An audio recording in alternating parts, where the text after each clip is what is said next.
Hello student, welcome to I science. आज का जो क्वेश्चन मैं आपके लाया हूँ जेई मेंस का मैथ्स का, वो वेक्टर अलजेब्रा का है। 2023 का क्वेश्चन है। बेसिक वेक्टर्स जो होता है ना, बेसिक वेक्टर सॉल्व कैसे किया जाता है पोजीशन वेक्टर की मदद से, वही है। सिंपल सा है, बड़ा इजी है, लेकिन पूछा है तो चलो करते हैं। तो इसमें और याद रखिएगा, इसके बाद मैं कुछ ना एक रेसिपी क्या बोलूँ, एक आपको एक स्टेप्स बताऊंगा, कोर स्टेप्स, जो कि मेरा मानना है कि उसको करने से आपको एक बहुत अच्छा परसेंटाइल जेईई मेंस में मिल सकता है। इसके बाद उसके बारे में बात करते हैं, तो देखना मत भूलिएगा। ठीक है।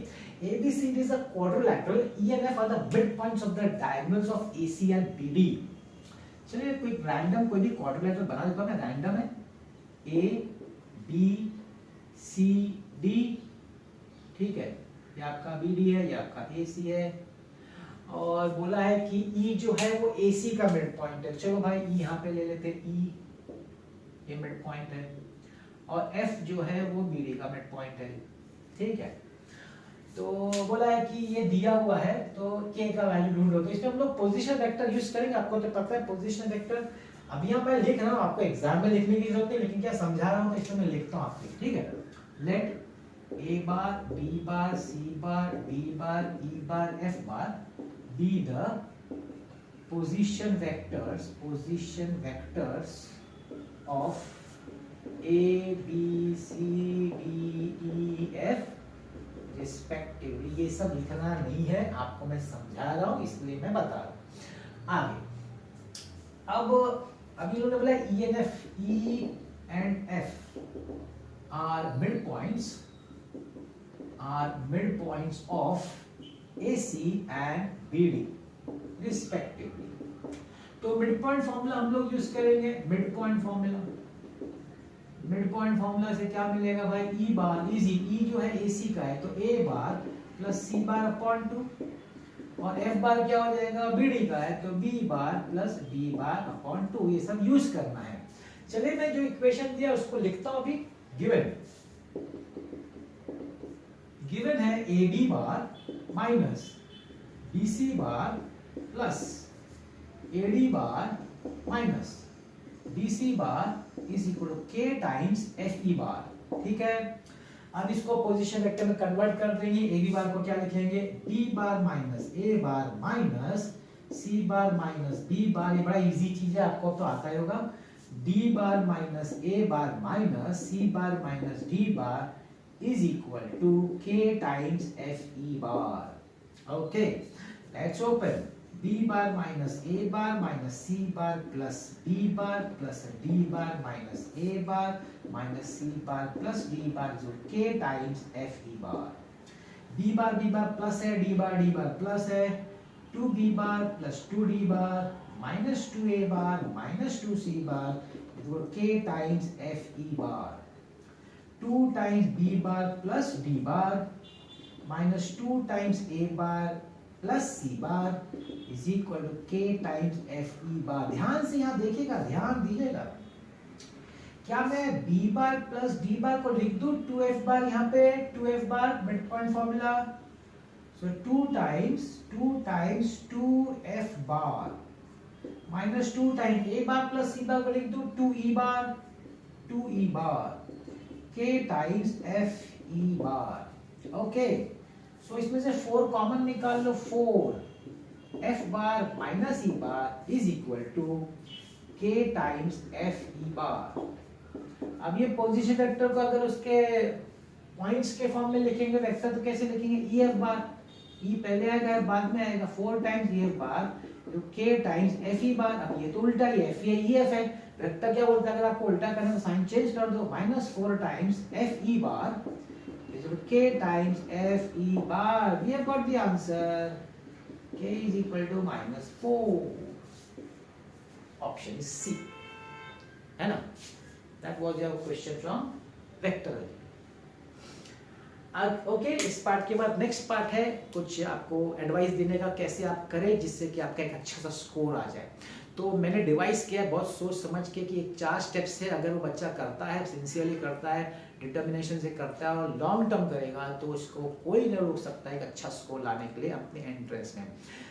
थोड़ा फास्ट बोलूंगा क्योंकि मैं हर बार ही बोलता हूँ, इसलिए रिपीट हो सकता है, लेकिन सुनते रहने का, रिपीट होगा क्योंकि अच्छी चीज़ हमेशा बार बार सुनने का, अच्छा चीज़, अच्छा खाना, ये सब चीज़ों को बार बार करना चाहिए। ठीक है, तो पहला स्टेप है कि आपको आपका फॉर्मूला बुक बनाने का, खुद के हाथों से बनाने का, डिटेल में बनाने का, हर एक टर्म समझ समझ के लिए, जैसे जैसे टीचर सिखाता जाए फॉर्मूला बुक बनाते, अपडेट करते रहने का।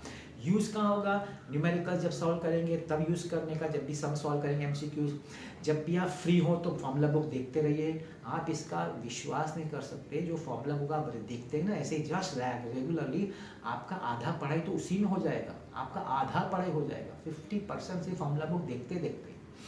और एग्जाम के एक दिन पहले भी फॉर्मूला बुक देखने का, भाई वो आपकी मेहनत है 2 साल की, जितने भी टाइम आपने मेहनत किया उस फॉर्मूला बुक पे, वो आपका, वो समझ लीजिए आपके लिए सब कुछ है। वो फॉर्मूला बुक आपका बाइबल, कुरान, जो आपको समझना, गीता जो समझना वही है सब कुछ, एवरीथिंग इज दैट। ओके, ये आपका पहला स्टेप हुआ। दूसरा स्टेप, 2 रेफरेंस बुक लेने का। जैसे ही टीचर आपको कंसेप्ट को सिखा देना किसी भी टॉपिक का, आपको खुद सॉल्व करना है एमसीक्यूज, खुद, टीचर के लिए नहीं रुकने का, खुद सॉल्व करने का। और मेरा तो ये क्लियर मानना है कि टीचर सिखा नहीं सकता, टीचर बोलने के लिए करा दे कुछ भी क्लास में, लेकिन टीचर किसी बच्चे को एमसीक्यू सॉल्व करना क्यों नहीं सिखा सकता, पता है? क्योंकि एमसीक्यू सॉल्व करना एक स्किल है। स्किल बच्चे को खुद, कोई भी स्किल हो, इसीलिए नहीं, कोई भी आपको स्किल अगर डेवलप करना है तो आपको खुद करना पड़ेगा, आप किसी के करवाने से नहीं कर सकते, sorry, you can't do that. एक कारपेंटर को अगर कारपेंट्री सीखनी है तो एक बार बता दिया जाएगा, लेकिन बाद में तो उसको खुद ही प्रैक्टिस करना है, तो आपको खुद करना है। डाउट्स हो तो टीचर के पास जाने का, लेकिन खुद करने का, ये स्किल है। आप विश्वास नहीं करेंगे, ये स्किल अच्छा इसलिए 1-2 दिन का नहीं है, महीनों लगता है, लेकिन जिस दिन आपका डेवलप हो जाएगा ना स्किल, ये स्किल जिस दिन डेवलप होगा, आप सम को देखेंगे और सॉल्व करेंगे। भाई ओरली सॉल्व करेंगे, वो टाइम भी आता है, वो टाइम आएगा अगर आप करेंगे। अगर आपको टाइम देखना है तो करिए मेहनत। और मैं तो बोलता हूँ यहाँ पे आपका लाइफ रुकता नहीं है 12th का एंट्रेंस एग्जाम में। ये स्किल एक बार डेवलप हो गया ना, आगे चल के कोई भी एंट्रेंस देंगे, एमबीए एंट्रेंस, कोई भी एंट्रेंस, है ना। अभी आपका जब प्लेसमेंट का होगा वहाँ भी एमसीक्यू, वहाँ भी टेस्ट होता है, एप्टीट्यूड टेस्ट होता है, फिर एमबीए में भी एप्टीट्यूड टेस्ट, वहाँ सब जगह आपका स्किल डेवलप हो गया, बस अब तो हर जगह आप वो यूज़ कर सकते हैं अपना स्किल। आपको स्किल यूज़ करना है, वो कुछ भी हो फिर। और ये लाइफ में भी काम आती है जो स्किल्स, बेसिकली स्किल्स क्या है, इसे एमसीक्यू सॉल्व थोड़ी किया जाता है सिर्फ, ये आपका स्किल ब्रेन का डेवलप करता है, analytical skill, problem solving skill. Life में कब प्रॉब्लम आएगा ना, उसको भी आप सॉल्व करेंगे। भाई आपने तो डेवलप किया है एमसीक्यू से, कहाँ पहुँच गए आप समझ रहे ना। बस इस पे खुद मेहनत करिए, खुद डेवलप करिए, किसी के भरोसे मत रहिए, ठीक है।